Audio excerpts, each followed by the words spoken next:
recognition feature there, that huge vertical fin and rudder to offset any asymmetry if one of the engines pulls out. But you just saw a great demonstration of that stall takeoff and landing. Now being a radial powered aircraft, it's not exactly the fastest thing in the world, and it couldn't actually go that fast because all the aerodynamics that it was designed with meant that it had to land on short fields. So the Caribou doesn't need this big long 6,000 foot runway. It only needs about a 2,500 foot long, which is 800-900 meter long strip of dirt. It can land on pretty much anything.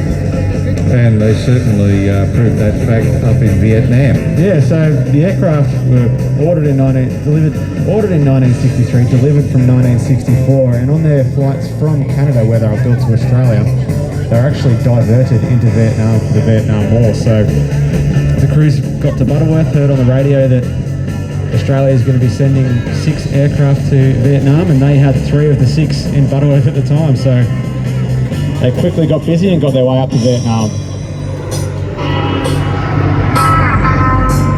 Designed by de Havilland, Canada, and incredibly, Canada only operated a handful of these things. They only built about 307, but they actually served with about 21 different airlines.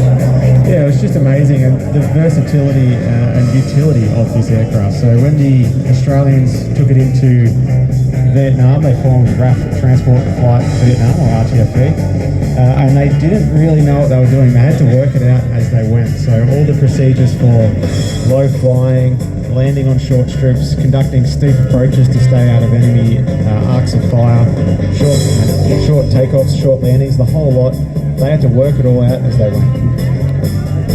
And of course, it was a brand new type to the RAF. It was a brand new type, so some of the pilots, the only hours they had on the aircraft were the hours flown from Canada. From the ferry flight. From the ferry flight, and even some of the junior pilots had 35 hours on type before going into war. It's incredible to think what they had to work out on the fly.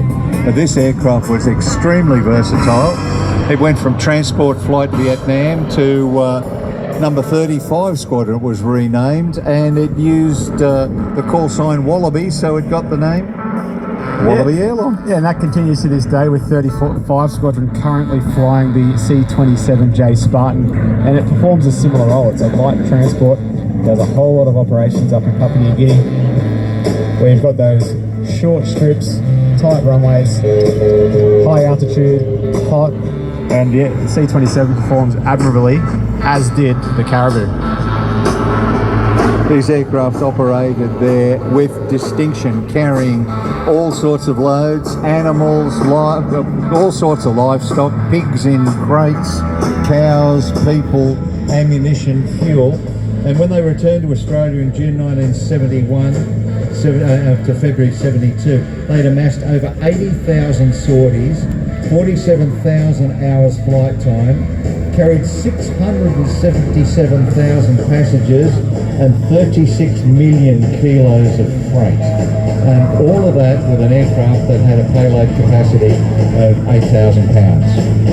And they did it all at 290 kilometres an hour as well, so it's not a very fast aircraft, but it'll get you there. And these didn't operate away from combat areas. These were actually capable of being shot down by small arms fire when low to the ground. Bill Pike, one of the guys who flew up there, he described to me one day where he was coming in on an approach not dissimilar to this, and he had a couple of Douglas Sky Raiders on either side that were shooting up the sides of the strip in the jungle to ensure that there weren't any NVA guys there. And they had to fly extremely precisely when they were doing this. So you'll see the pilot and co-pilot bringing it in now. They've got their aim point on the runway, they're flying at a certain angle, and they're trying to fly an exact airspeed so they can touch down, slam the engine straight to reverse. Just watch how short that ground roll is.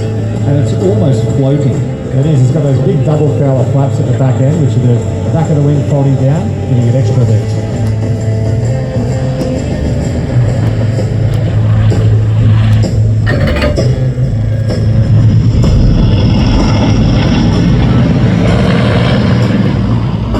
So that's pulled up in about 300 metres. You don't get that with any other aircraft today.